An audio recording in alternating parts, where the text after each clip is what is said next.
Merci Seigneur pour sa présence au milieu de nous. Merci aussi beaucoup à nos frères et sœurs qui ont apporté ces magnifiques chants. Un chant que je ne connaissais pas du tout, mais je l'ai beaucoup apprécié. C'est ce chant qui s'est élevé, que nous avons chanté comme une prière et qui dit « Ô Dieu, j'ai besoin de toi, mon Dieu, viens, agis maintenant ». Eh bien, c'est précisément le but de tous nos rassemblements dans ce lieu, que nous puissions être placés au contact de ce Dieu plein de miséricorde, plein de compassion, qui veut encore intervenir dans notre vie. Il vient pour nous relever, pour se révéler comme ce Dieu qui est un Dieu avant tout de grâce et de compassion. C'est un Dieu qui agit concrètement dans nos vies. Et ce matin, à travers la parole de Dieu, je voudrais vous donner, par la grâce du Seigneur, quelques points d'appui pour votre foi, pour notre foi. Parce que c'est en nous appuyant sur l'Écriture que nous pouvons expérimenter sa grâce. Et surtout, c'est en conservant notre regard fixé sur Jésus que la foi qui sauve, la foi qui nous permet de saisir une grâce particulière se manifeste, elle naît, elle se manifeste et elle se développe au fur et à mesure que nous gardons les yeux fixés sur lui. Alors, je vous invite maintenant à ouvrir la bonne parole du Seigneur et nous allons dans le livre, dans l'Évangile selon Luc, pour lire un texte que nous connaissons bien. En tout cas, c'est une parabole qui est vraiment bien connue, puisqu'il s'agit de cette parabole qu'on appelle traditionnellement la parabole du fils prodigue. C'est une des paraboles de Jésus vraiment les plus connues. Voici ce que nous lisons. Tout d'abord, Luc chapitre 15, verset 1er, nous permet de saisir le contexte dans lequel Jésus a apporté cet enseignement. Luc chapitre 15, verset 1er, nous lisons ceci. Tous les publicains, c'est-à-dire les percepteurs d'impôts de l'époque qui étaient au service de l'occupant romain, qui étaient des gens vraiment méprisés, tous les publicains et les gens de mauvaise vie s'approchaient de Jésus pour l'entendre. Et les pharisiens et les scribes murmuraient, disant « Cet homme accueille des gens de mauvaise vie et mange avec eux. » J'ai juste envie de m'arrêter pour dire, mais quelle louange! Dans la bouche même des ennemis de Jésus, qui, sans se rendre compte, délivrent une vérité extraordinaire. Jésus, c'est quelqu'un qui accueille des gens de mauvaise vie. Alléluia! Et c'est quelqu'un qui mange avec eux. Pas seulement pour manger. L'idée qui est exprimée ici, c'est que le Seigneur Jésus a le désir d'entrer en communion. C'est cela qu'il y a derrière le repas. Le désir d'entrer en communion avec des pécheurs. Parce que l'Évangile, c'est seulement pour les pécheurs. C'est seulement pour des pécheurs. C'est-à-dire, ce matin, c'est pour chacun d'entre nous. Alléluia. Je suis en train de dire que nous sommes tous des pécheurs. Vous avez conscience de cela. Mais plaise à Dieu que nous en soyons profondément convaincus par le Saint-Esprit, de telle sorte que, oui, eh bien, d'une manière tout à fait personnelle et intime, vraiment dans ce cœur à cœur avec le Seigneur, nous ayons ce contact qui sauve, qui relève, qui restaure. Alors nous continuons. Et les pharisiens et les scribes murmuraient, disant « Cet homme accueille des gens de mauvaise vie et mange avec eux. » Mais il leur dit cette parabole, et suit la parabole de la brebis perdue, puis de la drachme perdue, puis, verset 11, du fils perdu. Il dit encore, nous lisons au verset 11, il dit encore, voilà, un homme avait 2 fils. Le plus jeune dit à son père, « Mon père, donne-moi la part de bien qui doit me revenir. » Et le père leur partagea son bien. Peu de jours après, le plus jeune fils, ayant tout ramassé, partit pour un pays éloigné où il dissipa son bien en vivant dans la débauche. Lorsqu'il eut tout dépensé, une grande famine survint dans ce pays et il commença à se trouver dans le besoin. Il alla se mettre au service d'un des habitants du pays qui l'envoya dans ses champs garder les pourceaux. Il aurait bien voulu se rassasier des carouges que mangeaient les pourceaux, mais personne ne lui en donnait. Étant rentré en lui-même, il dit « Combien d'employés chez mon père ont du pain en abondance, et moi, ici, je meurs de faim. Je me lèverai, j'irai vers mon père, et je lui dirai « Mon père, j'ai péché contre le ciel et contre toi. Je ne suis plus digne d'être appelé ton fils. Traite-moi comme l'un de tes employés. » Et il se leva et alla vers son père. Comme il était encore loin, son père le vit et fut ému de compassion. Il courut se jeter à son cou et le baisa. Le fils lui dit « Mon père, j'ai péché contre le ciel et contre toi. Je ne suis plus digne d'être appelé ton fils. » Mais le père dit à ses serviteurs « Apportez vite la plus belle robe et revêtez-le. Mettez-lui un anneau au doigt et des souliers aux pieds. Amenez le veau gras et tuez-le. Mangeons et réjouissons-nous, car mon fils que voici était mort et il est revenu à la vie. Il était perdu et il est retrouvé. » Ils commencèrent à se réjouir. Or, le fils aîné était dans les champs.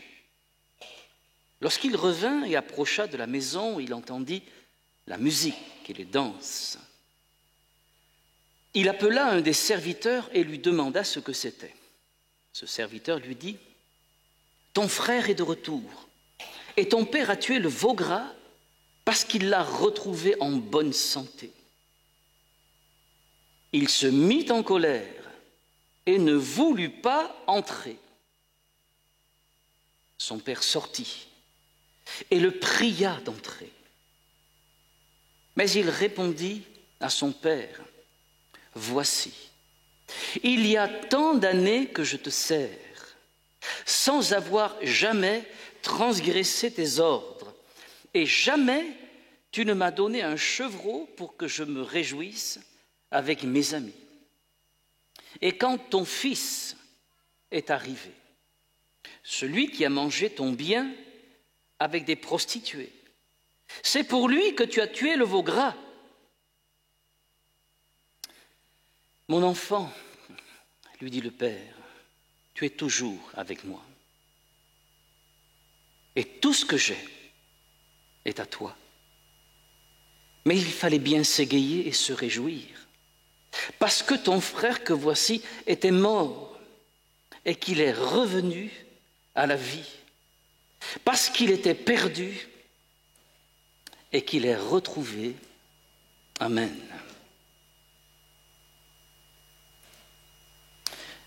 Éternel, notre Dieu et notre Père, nous te prions de nous accorder, s'il te plaît, la grâce de pouvoir entendre à travers ce texte que nous avons lu, ta voix, ô Dieu.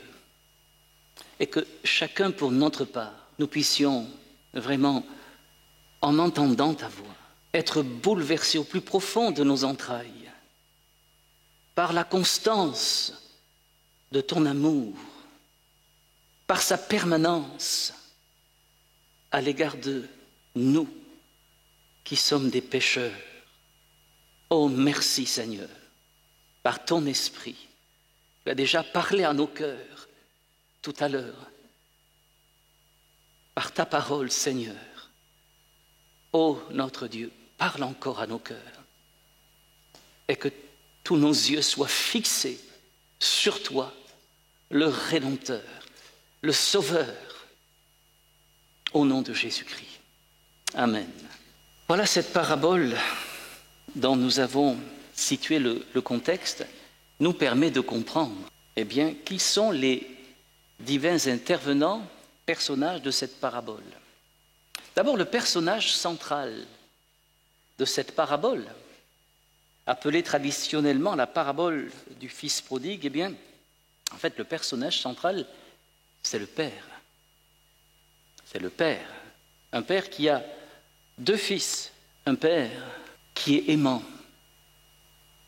Un Père qui est humilié. Un Père qui a deux fils qui lui font honte, tous les deux. Un Père qui a deux fils qui sont perdus, tous les deux.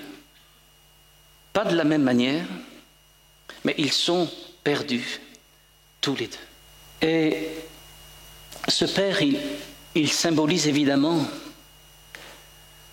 notre bon et tendre Père céleste, celui que Jésus nous a appelé à appeler notre Père, le Dieu tout-puissant, créateur du ciel, de la terre et de tout ce qui s'y trouve. C'est lui, qui est décrit à travers ce Père qui souffre, humilié qu'il est par ses deux fils. Et vous l'avez compris, le plus jeune fils, il symbolise qui? Dans le contexte où Jésus parle avec les publicains, les gens de mauvaise vie, les pharisiens et les scribes, ce jeune fils, il évoque tout simplement ce que sont les gens de mauvaise vie, les gens qui sont méprisés. Et puis, le deuxième fils, le fils aîné, qu'est-ce qu'il est bien ce fils alors? Vraiment très très bien, n'est-ce pas? Il est chouette. Oh là là, vous vous rendez compte un peu?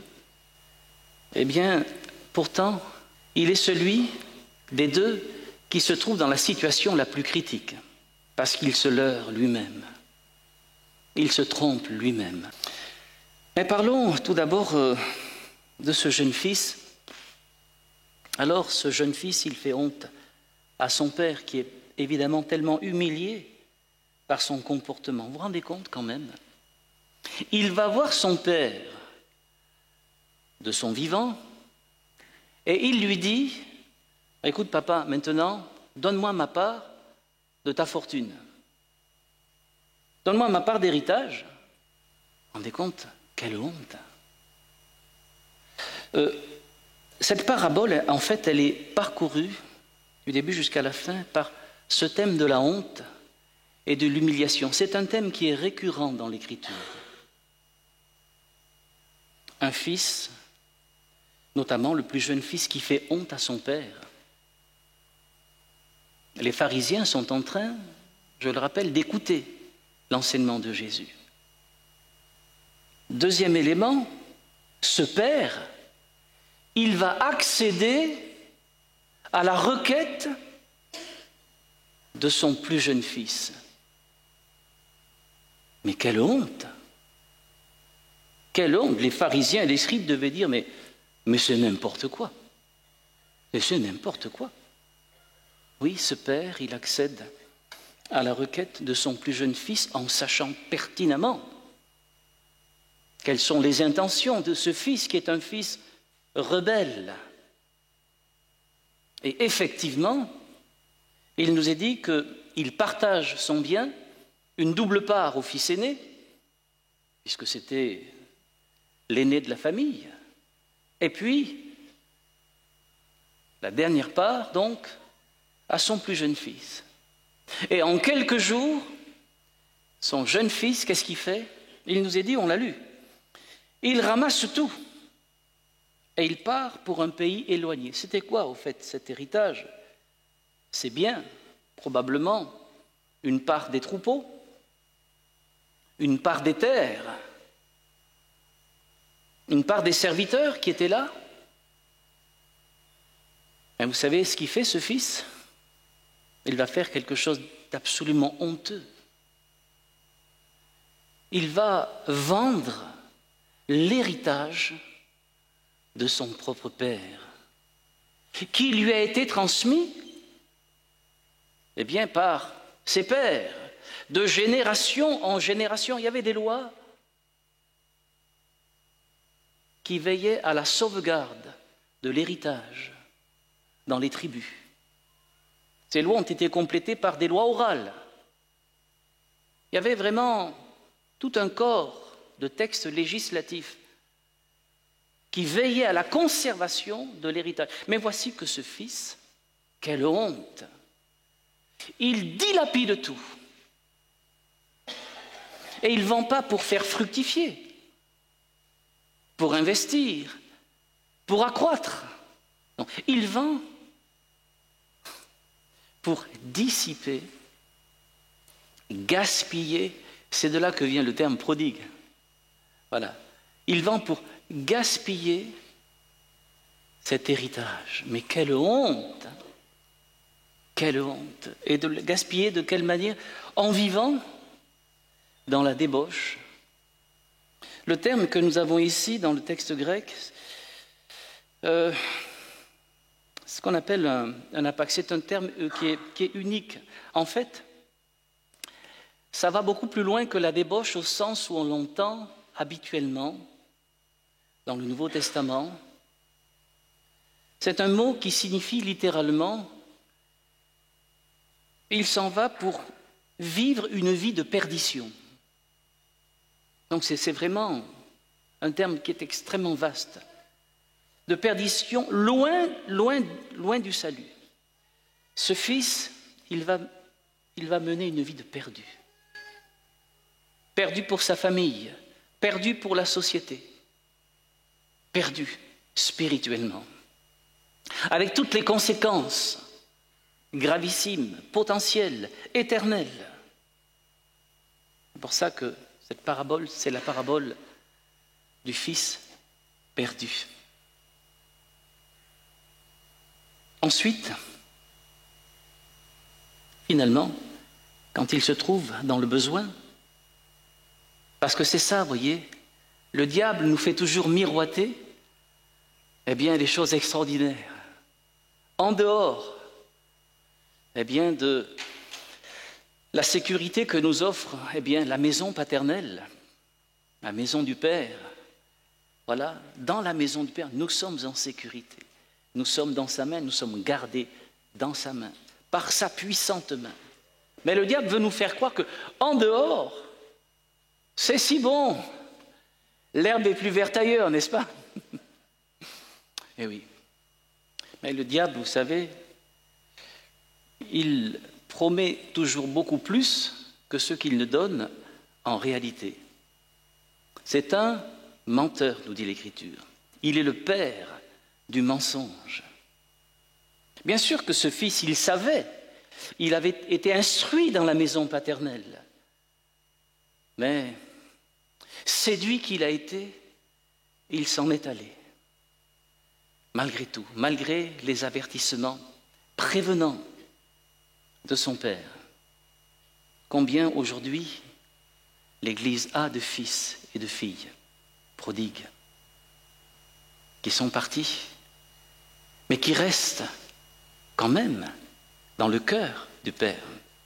Parce que notre Dieu, Dieu est amour. Et ses compassions à l'égard de ses enfants se renouvellent chaque matin. Ce n'est pas parce qu'il est parti de la maison qu'il a perdu son statut d'enfant, de fils.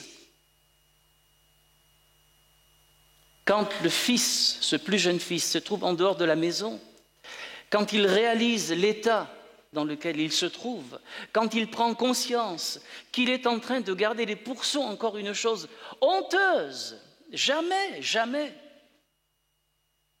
il n'aurait dû se trouver là.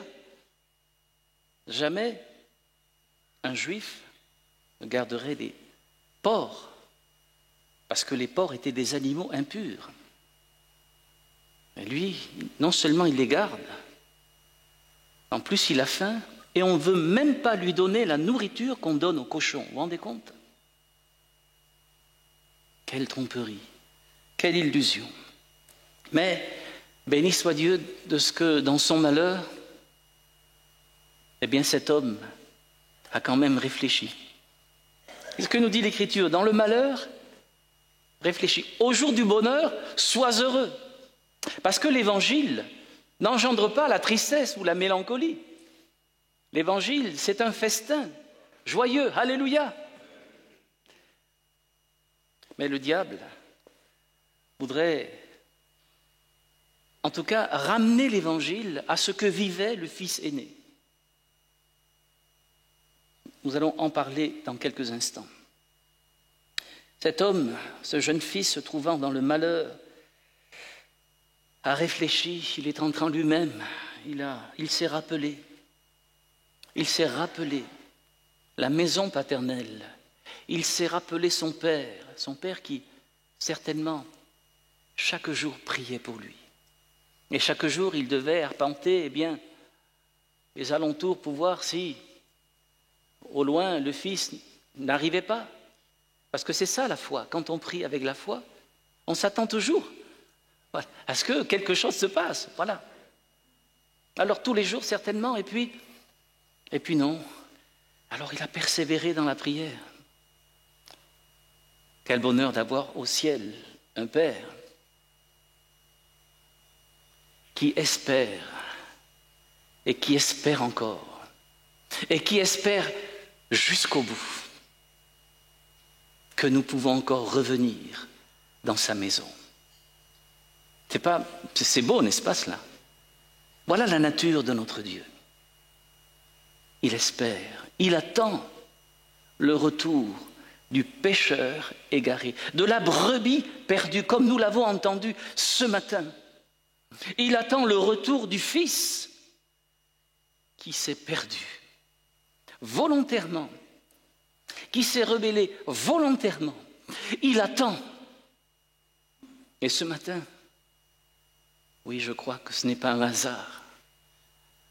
Si son amour t'a attiré, c'est pour que tu entendes son appel retentit. Tu l'as déjà entendu, mais tu t'es dit, c'est pas possible, c'est pas pour moi. Mais si, justement, si c'est pour toi. Et des fois, on se dit, mais c'est pas possible, c'est trop beau pour être vrai. C'est vrai que c'est trop beau, mais c'est vrai. C'est trop beau, mais c'est vrai. C'est réel. C'est réel. Alors, ce fils, dans son malheur, dans sa détresse, il a été tellement ravagé par le péché qu'il en a perdu son identité. Il se dit, mais je suis un misérable. Oui, c'est vrai. Certainement, je me suis comporté d'une manière minable.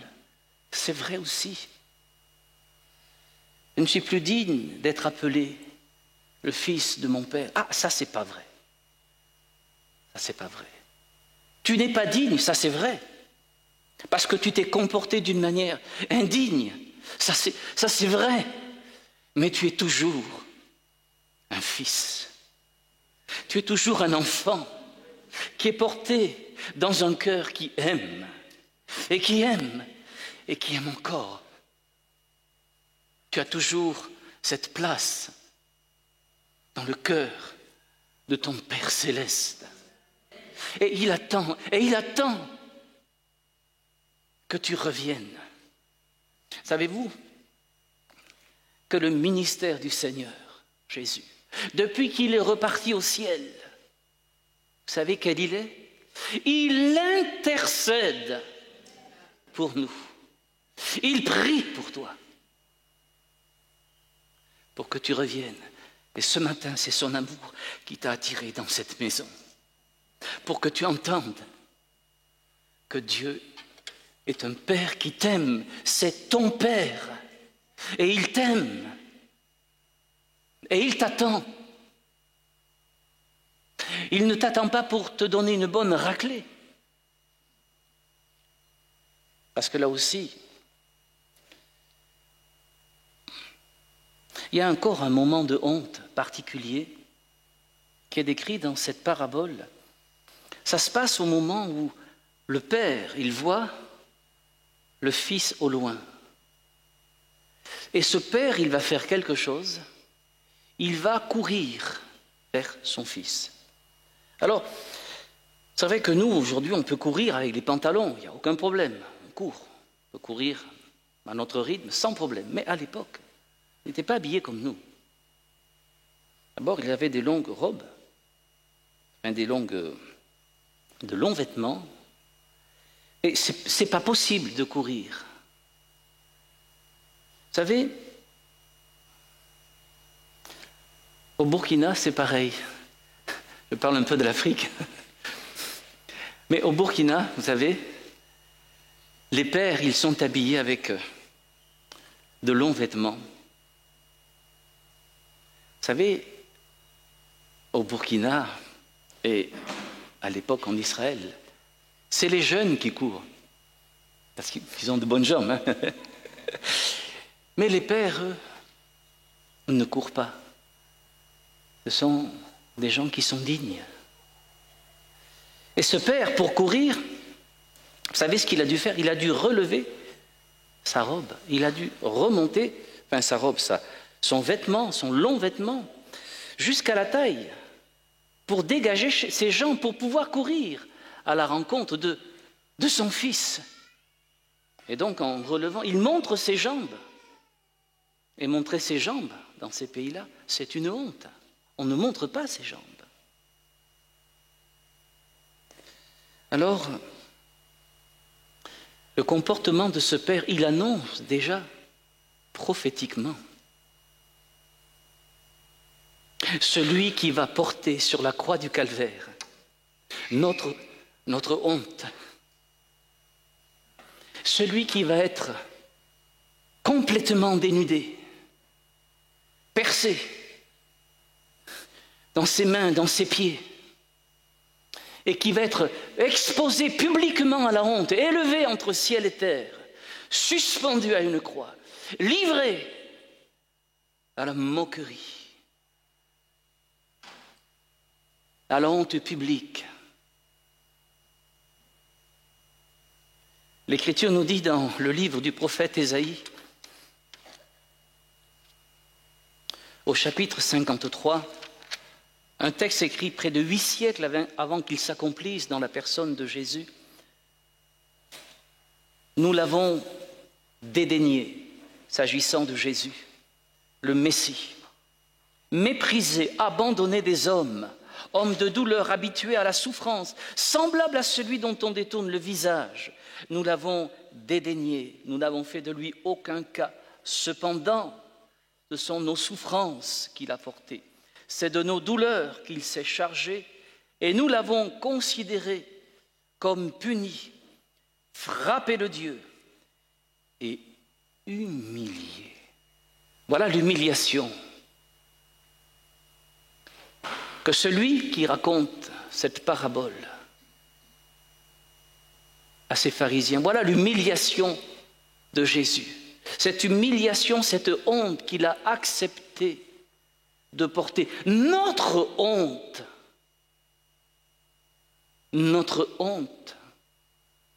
il l'a portée par amour pour nous sur la croix du calvaire. Il a subi le châtiment, il a pris sur lui le châtiment qui nous donne la paix. Et quand ce père remonte ses vêtements pour courir à la rencontre de son fils et qu'il le voit, il le saisit, il le prend dans ses bras. Et là, les pharisiens et les scribes, quand ils ont entendu cela, ils ont dit, mais c'est n'importe quoi. Ils étaient révulsés par cette histoire. Parce que pour eux, ce fils, selon la loi, ce fils rebelle, il était digne de mort. Il était destiné à être amené devant le Sanhédrin, qu'on témoigne contre lui. et qu'il soit lapidé. Mais voici que ce père, il prend ce fils qui sent mauvais, qui est en guenille. Il sent le cochon, vous savez, le cochon, ça sent mauvais. Ça sent mauvais. Lorsque j'étais pasteur dans une assemblée où il y avait des chrétiens qui étaient des paysans et qui avaient notamment des cochons. Je puis vous dire que lorsque j'allais visiter ses frères et sœurs dans la campagne, je visitais également les vaches, les cochons, tous les animaux de la basse-cour. Mais quand je rentrais de la maison, je n'avais pas besoin de dire à ma femme d'où je venais. Elle me dit, je sais d'où tu viens.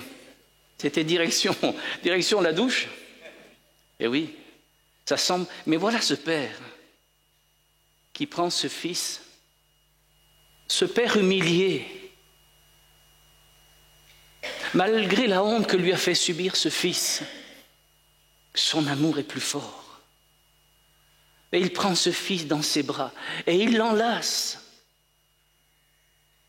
Alors ce fils dit, mais mon père, je ne suis pas digne d'être appelé ton fils. Traite-moi comme l'un de tes serviteurs. Et le père qui va dire, amenez vite, dépêchez-vous, amenez vite une robe et revêtez-le. Vous comprenez bien qu'avant de le revêtir, il a été lavé. Mettez un anneau à son doigt. C'était le renouvellement de l'alliance. C'était l'anneau de la famille.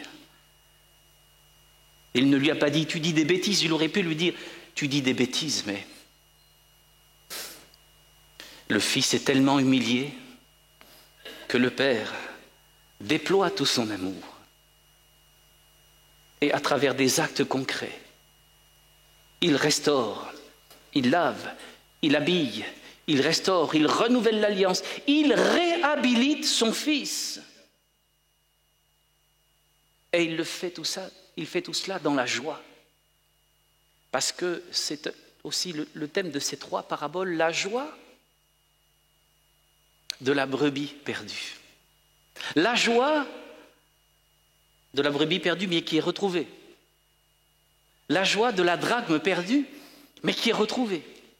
Et la joie du fils perdu, mais qui est retrouvée aussi. Il y a de la joie dans le ciel pour un pécheur qui se repent.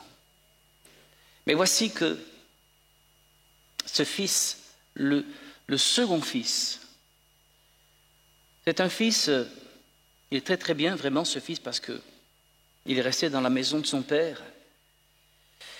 Et puis, c'est un travailleur. C'est une valeur, le travail. Quand le fils est rentré, il n'était pas là, il travaillait dans les champs. Il était dans les champs, voilà. Et il entend les tambourins, les danses. Puis, on a tué le veau gras, quoi. Hein, voilà. Vous savez, un veau gras, ça permet de nourrir à peu près 80 personnes. 80 personnes, c'était à peu près la taille d'un village.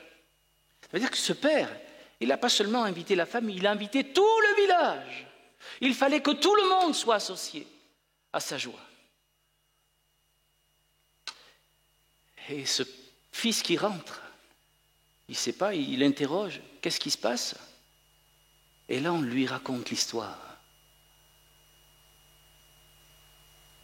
Et certainement, le serviteur lui dit, mais voilà, viens te réjouir avec nous. Mais lui, il ne veut pas rentrer. Voilà, ce fils aîné, il est l'image, il représente ces pharisiens, ces religieux, ces hommes et ces femmes qui, à travers les siècles, ont été peut-être là, dans l'Église, sont entrés dans l'Église, mais ne sont jamais entrés en réalité dans le statut de pécheur sauvé par la grâce du Seigneur. Parce que quand on a expérimenté la grâce pour soi-même, on comprend la grâce pour les autres. Mais quand on ne l'a pas expérimenté soi-même, la grâce qui sauve, qui restaure, qui nous réhabilite. Et que l'on s'astreint à persévérer, à servir, que l'on pense servir Dieu dans l'Église, en dehors de l'expérimentation de la grâce, ou d'une connaissance seulement intellectuelle de la grâce, eh bien, au fur et à mesure des années, il se développe ce qui s'est développé dans la vie de ce fils aîné. Il faut que ce soit le Père qui, une fois de plus, sorte à la rencontre de son fils aîné pour aller le chercher, pour lui adresser cette invitation à entrer dans la joie, dans la réjouissance, parce que ce fils était mort et qu'il est retrouvé. Il était perdu et il est retrouvé. Ce fils, il ne comprend pas la grâce du Seigneur, la grâce de ce Père aimant. Il ne la comprend pas. Il ne réalise pas que lui aussi, il a besoin de revenir vers son Père. Il ne le réalise pas. Et quand son Père lui parle,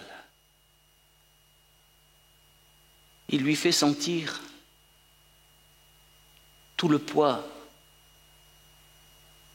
vraiment de ces années de service où où son père ne lui a jamais donné un chevreau pour se réjouir avec ses amis. Mais le père lui dit, mais tout ce que j'ai, c'est à toi. Il fallait te servir, c'est à toi. Et ce père, ce fils vivait cette relation avec son père comme un esclave vit la relation avec un maître dur qui lui impose et lui fait sentir, ce deuxième fils, ce fils aîné, fait sentir à son père combien c'est pénible. Vous imaginez l'humiliation encore pour ce père qui est un père aimant. Alors, eh bien, que nous puissions réfléchir devant ce texte à l'amour du Seigneur. Que nous puissions peut-être nous repositionner, chacun pour notre part, devant la grâce, cette faveur que Dieu nous a accordée, que nous ne méritions pas, devant cet amour du Seigneur qui nous a aimés au point de venir lui-même en Jésus-Christ, s'exposer à la honte, se charger de nos péchés. L'Écriture nous dit que Dieu, le Père, il était en Christ, réconciliant le monde avec lui-même sur la croix du Calvaire. Dieu est en Christ, réconciliant le monde avec lui-même. Le Père invite ce fils aîné, mais le fils aîné, vous avez remarqué, il n'y a pas de réponse en fait. Ce n'est pas qu'il n'y a pas de réponse, c'est que la parabole, elle s'arrête là. Quelle est la réponse du fils ? En tout cas, la réponse, nous la connaissons. Elle vient quelques chapitres plus tard. Ce fils aîné, il va cracher sur son père. Il va lui donner des soufflets. Il va le livrer aux bourreaux qui vont prendre des clous et le clouer sur la croix. C'est ça la réponse du Fils plus tard. Mais nous, aujourd'hui, nous pouvons répondre différemment. Nous pouvons entrer dans la joie de ce Père en réalisant que nous n'avons pas réalisé son amour.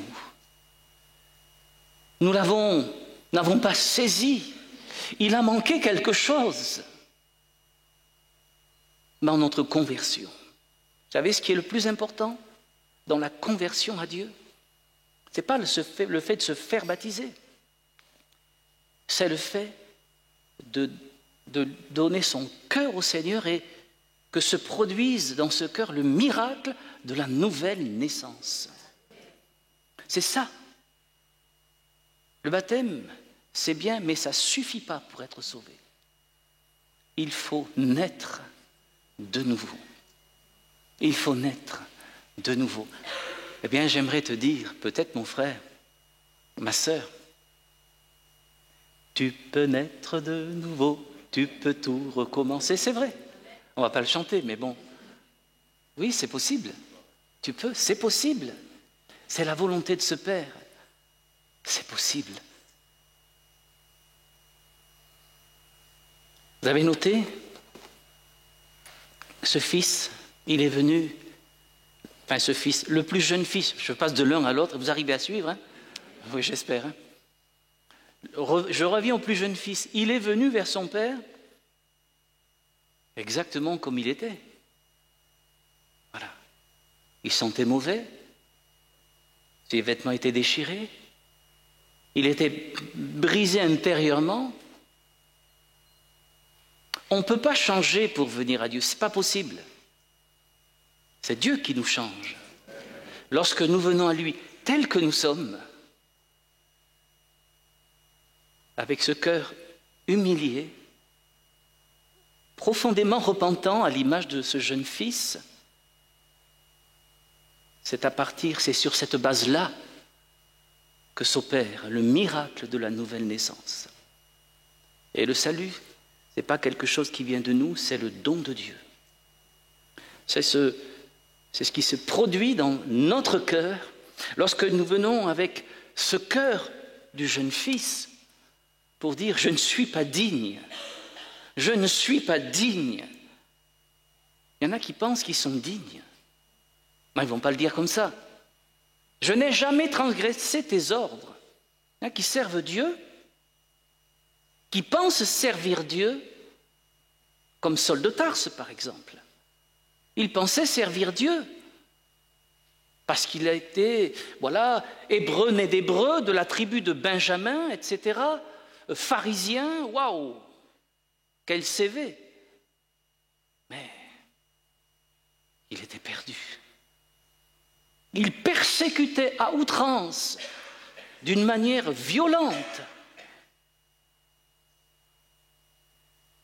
l'Église du Seigneur. Alors le Seigneur Jésus est venu vers ce fils aîné et lui a dit « Saul, il te serait dur de rechimber contre les aiguillons. Qui es-tu, Seigneur ?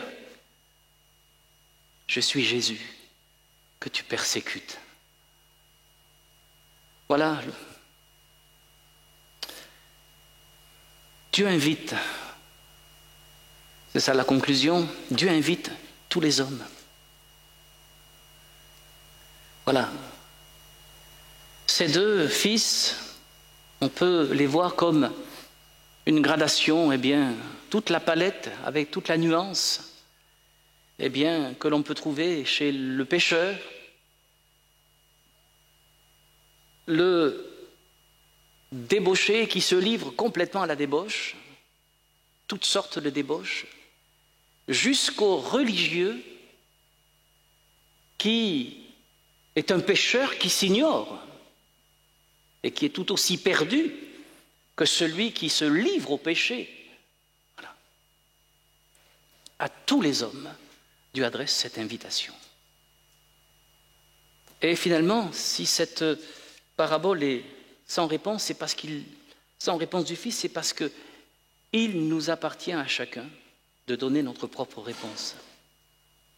Quelle réponse allons-nous donner à l'invitation du Seigneur? Nous allons lui dire « Oui Seigneur, tel que je suis, sans rien à moi sinon ton sang versé pour moi, Agneau de Dieu. Je viens à toi. Et il nous est dit, Jésus dit ceci, je suis la porte. Si quelqu'un entre par moi, il sera sauvé. Il entrera, il sortira. Jésus dit encore, je ne mettrai pas dehors celui qui vient à moi. Et Paul, de rassurer tous les pécheurs, les plus bas tombés, les plus vils, les plus coupables, les plus abjects, en disant sous l'inspiration du Saint-Esprit, là où le péché a abondé, la grâce de Dieu a surabondé. Voilà l'invitation. Aujourd'hui, si vous entendez sa voix, dira le Seigneur, n'endurcissez pas votre cœur. Ne restons pas dans la position de ce fils aîné. Jésus a pleuré sur Jérusalem parce qu'elle n'a pas connu le temps où elle a été visitée. Ce matin, par sa parole et son esprit, je crois que Dieu nous visite les uns et les autres. Vous savez, il nous est dit, dans le livre du prophète Daniel, plusieurs de ceux qui dorment dans la poussière de la terre se réveilleront, les uns pour la vie éternelle et les autres pour l'opprobre, pour la honte éternelle. Et ils sont si nombreux déjà, ceux qui sont entrés d'une manière définitive dans la honte éternelle, alors qu'ils auraient pu entrer dans la joie de leur Père, qui les attend comme un Père aimant. Qu'il n'en soit pas de même pour personne au milieu de nous ce matin.